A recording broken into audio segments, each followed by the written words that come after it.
খোদাকে বাতিল করে দিয়েছেন, ইল্লাল্লাহ বলে একটা খোদাকে দাঁড় করিয়েছেন। কিন্তু তাদের রাগ হয়ে গেল, মুহাম্মদ কি বলে, এই সমস্ত খোদাগুলোকে মুহাম্মদ মানে না, মুহাম্মদকে আমরা ছাড়বো না। আজকে দিনে তুমি আমাদের দেশে বসবাস করো আর আমাদের খোদাকে খোদা বলে মানবে না, তোমার তো আমার দেশে বাঁচার কোনো অধিকারই নাই। ঠিক বলছি না? বল কি বলে রে, সব অনেক ঘটনা।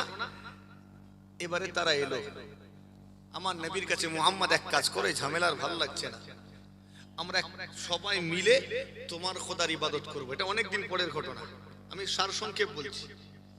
আমরা সবাই মিলে কিছুদিন তোমার খোদা অর্থাৎ আল্লাহর ইবাদত করব, আর বিনিময়ে তোমরা সবাই আমাদের খোদার ইবাদত করবে। এইভাবে আমরা পাল্টাপাল্টি করে একে অপরের খোদাকে মেনে নেব, আমরা সম্প্রীতির সমাজ তৈরি করব। চিন্তাটা ভালো না খারাপ? মক্কার উতবা সাহেব আমার নবীর কাছে গিয়েছিল না, যায়নি? যে তুমি কিছুদিন আমাদের খোদার ইবাদত করো, আমরাও তোমার খোদার ইবাদত করব। আমার নবী পাক সাল্লাল্লাহু আলাইহি ওয়াসাল্লামের কাছে আল্লাহ পাক জিবরাইল আমিন আলাইহিস সালামকে পাঠিয়ে দিলেন, একটা গোটা সূরা নাযিল করলেন। কোরআন শরীফটা খুলুন, আমার আল্লাহ পাক তার হাবিবের মাধ্যমে জানিয়ে দিয়েছেন, কুল ইয়া আইয়ুহাল কাফিরুন, হে নবী আপনি বলুন, আপনি ঘোষণা দিন, আপনি জানিয়ে দিন, ইয়া আইয়ুহাল কাফিরুন, হে কাফের সম্প্রদায় শোনো শোনো শোনো, লা আবুদু মা তা'বুদুন, আমি নবী মুহাম্মদ সাল্লাল্লাহু আলাইহি ওয়াসাল্লাম তার ইবাদত করি যার ইবাদত তোমরা করো না। তোমরা যার ইবাদত করো আমি রাসূলুল্লাহ তার ইবাদত করি না। আমি রাসূলুল্লাহ যার ইবাদত করি তোমরাও তার ইবাদত করো না। আমার নবী পাক আরো ঘোষণা দিলেন, হে মক্কা বিদিনেরা শোনো, তোমরা যারা ইবাদত করবে আমি রাসূলুল্লাহ তার ইবাদত করব না, আর আমি রাসূলুল্লাহ যার ইবাদত করব তোমরাও তার ইবাদত করবে না। লাকুম দীনুকুম ওয়ালিয়া দীন। অতঃপর আমার নবী জানিয়ে দিলেন, এই মক্কার মানুষেরা শোনো, তোমাদের জন্য তোমাদের দিন, তোমাদের ধর্ম, আর আমি মুহাম্মদ আমার জন্য আমার দিন, আমার ধর্ম। এই সূরার মাধ্যমে আল্লাহ জানিয়ে দিয়েছেন মুশফিকিন সিদ্দিকীকে কোনো হিন্দু ভাইয়ের বাড়িতে যাওয়ার জন্য পইতে ঝুলাতে হবে না। ঠিক বলছি না ভুল? ঝুলাতে হবে নাকি? আর আমার কোনো হিন্দু বন্ধু বা ভাইকে আমার বাড়িতে আসার জন্য মাথায় টুপি পরে জুব্বা পরেও আসতে হবে না। আপনি যে অবস্থায় আছেন, আপনার আইডেন্টিটি, আপনার সবকিছু নিজস্বতা রেখে আপনি আমার কাছে আসেন, এর জন্য আপনাকে কোনো পরিবর্তন করতে হবে না। ইসলাম শিখিয়েছে সম্প্রীতি। একবার জোরে হয় না সুবহান? কথা ঠিক বলছি না ভুল? আমরা সম্প্রীতির বর্তমানে ডাক দেই, অনেক জায়গায় দেখি নিজের ধর্মকে ছোট করে অন্য ধর্মের গুণগান করা হচ্ছে। আমি অবশ্যই ধর্মের প্রশংসা করেন, আমি কখনো মানা করিনি, কিন্তু কোন হিন্দু ভাই যদি সেই ধর্মকে ছোট দেখিয়ে আমার ধর্মের প্রশংসা করে, ইসলাম পারমিশন দিয়েছে তাকে? না। তোমার কাছে তোমার ধর্মটা বড়, তুমি সেটা পালন করো। আমার কাছে আমার ধর্মটা বড়, আমি পালন করব। তোমাকে আমার ধর্মের তারিফ করার জন্য ছোট দেখাতে হবে না ওটাকে, আর তোমারটাকেও বড় দেখানোর জন্য আমারটাকে ছোট করার অধিকার আমার নেই। ঠিক বলছি না ভুল? ইসলাম শিখিয়েছে কত সুন্দর সম্প্রীতি। জি হ্যাঁ, খেয়াল করে শুনে রেখে দিন, মুসলমান আজকে মার খাওয়ার অনেকগুলো কারণ আছে। প্রথম কারণ বললাম, তুমি হক কথাটা বলে ফেলেছো। আরো অনেক কারণ, সংক্ষেপ করে আরো একটা মূল কারণের কথা বলি। মুসলমান মার খাওয়ার অন্যতম একটা কারণ হলো, আজকে দিনে আমি আপনি অযোগ্য ধর্মীয় নেতাগুলোকে অনুসরণ করি। রাগ হচ্ছে নাকি কথা বলছি বলে? বর্তমান সমাজে আপনার আমার নেতা সেজে বসে থাকা ওই ধর্মীয় ব্যক্তিগুলোর মধ্য থেকে অধিকাংশ নেতাই হলো অযোগ্য, অধিকাংশ নেতা হলো মূর্খ, আমার আপনার অধিকাংশ ধর্মীয় নেতা হলো অদূরদর্শী, তাদের মধ্যে সেই রকম বিচক্ষণতা নাই।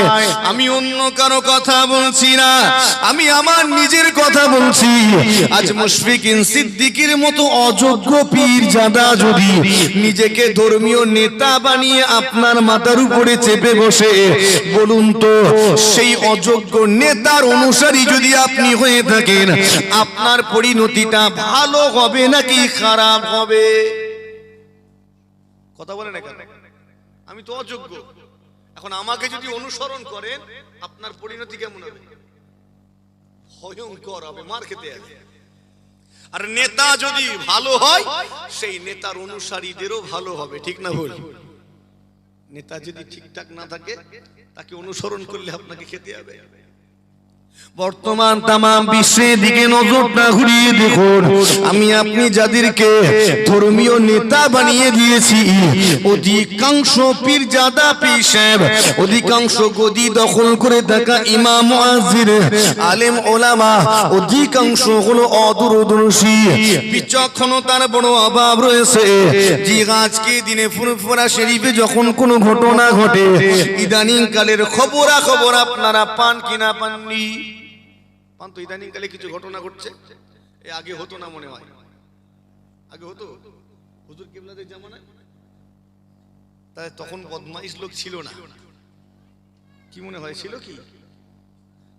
এখন যে রকম মেন্টালিটির মানুষ গন্ডগোল করে, তখন ছিল না নাকি? তখনও ছিল, কিন্তু তখন এমন ঘটনা ঘটেনি। কেন? আমাদের হুজুর কিবলা গণেরা এই ধর্মীয় নেতা যারা ছিলেন তারা প্রত্যেকে ছিলেন যোগ্য, প্রত্যেকে বিচক্ষণ, যথেষ্ট দূরদর্শী, তাই বিচক্ষণতার সাথে সমস্যাগুলোকে হ্যান্ডেল করতে পারতেন। একবার জোরে হয় না সুবহানাল্লাহ। বর্তমানে মুশফিকিন সিদ্দিকীর মতো পীরজাদা যার মধ্যে সেই রকম বিচক্ষণতা নেই, হ্যান্ডেল করতে পারি না, সমাধান করতে পারি না, দ্রুত সিদ্ধান্ত নেওয়ার ক্ষমতা নেই। কোনো সমস্যা হলে সমাধান করার জন্য দ্রুত সিদ্ধান্ত নেওয়া প্রয়োজন, ঠিক বলছি না ভুল? সেই দূরদর্শিতা নেই, তাই আজকে মার খেতে হয়। ও বাবা, উল্টে সমস্যা সমাধান করতে গিয়ে আমি বাড়িয়ে দিই। জি হ্যাঁ, খেয়াল করে শুনে রেখে দিন, আমার মতো অযোগ্য পীরজাদা মুশফিকিন সিদ্দিকীর মতো অযোগ্য ধর্মীয় নেতার পাল্লায় পড়েছেন তো মরেছেন। আপনি আমার পাল্লায় পড়েছেন বলে আজকে দিনে আপনাকে পড়ে পড়ে মার খেতে হচ্ছে। কেননা আজকে দিনে আমার মতো ধর্মীয় নেতাগুলো ইসলামটাকে কয়েকটা জায়গায় সীমাবদ্ধ করে দিয়েছি, কয়েকটা জায়গার মধ্যে আটকে দিয়েছি। আজকে ইসলাম সীমাবদ্ধ হয়ে গিয়েছে মসজিদে, আজকে ইসলাম সীমাবদ্ধ মাদ্রাসায়, ইসলাম সীমাবদ্ধ জলসা খানকা এবং মাহফিলে। ঠিক বলছি না ভুল? এর বাইরে ইসলাম আছে, দেখাতে পারবেন? আজকে এই মাঠে দেখেন জলসা হচ্ছে, তাই ইসলাম আছে। কালকে জলসা ভেঙে যাবে, ইসলাম থাকবে এখানে? ক্রিকেট খেলা হবে, ঠিক বলছি না ভুল? খেলা হয়ে গেল তো আজকে, এখন দু একদিন বন্ধ থাকবে, ইসলাম নেই। আমার মতো অযোগ্য ধর্মীয় নেতাকে যদি মানেন, ওই কয়েকটা জায়গায় ইসলামকে আটকিয়ে রেখে দেব। আপনার চিন্তা ভাবনা পুরোপুরি এই কটা জায়গায় আটকে থাকবে, আর নাই। আপনার পুরো মেন্টালিটি চেঞ্জ করে দেবো। জি হ্যাঁ, খেয়াল করুন, আমার মতো অযোগ্য নেতার কাছে আপনি এসেছেন, আপনার সমস্যা হয়েছে, আমি বিপদে পড়েছি, সমস্যায় পড়েছি, এখন করণীয় কি বলে দিন। এই অযোগ্য পীরজাদা মুশফিকিন সিদ্দিকী আপনাকে বলল, চিন্তা করো না, দুশ্চিন্তা করো না, তুমি সমস্যায় পড়েছো তো কি হয়েছে, যাও যাও ওযু করে মসজিদে চলে যাও, আল্লাহু আকবার বলে নামাজ শুরু করো, আমার আল্লাহ পাক তোমাকে মুসিবত থেকে হেফাজত করে দিবে।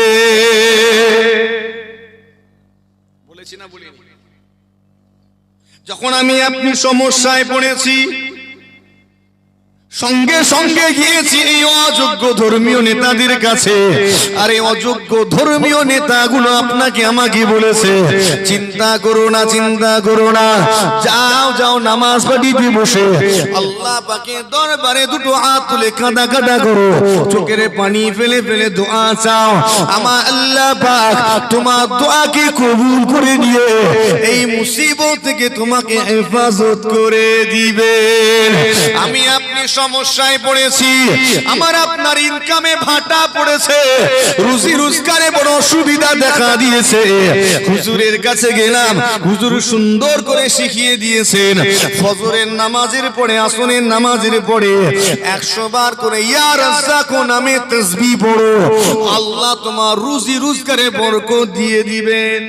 ঠিক বলছি না ভুল বলছি আমি? এই তো অযোগ্য লোককে মানলে তো এরকমই হবে। সমস্যায় পড়েছো, যাও নামাজ পাঠিতে দাঁড়াও। আমার হাত ভেঙে গেছে, বলেন আমি নামাজ পাঠিতে দাঁড়াবো তো? এই কথা বলেন না, কিছু হয়েছে যাও নামাজ পাঠিতে দাঁড়াও, আল্লাহ হেফাজত করে দেবেন।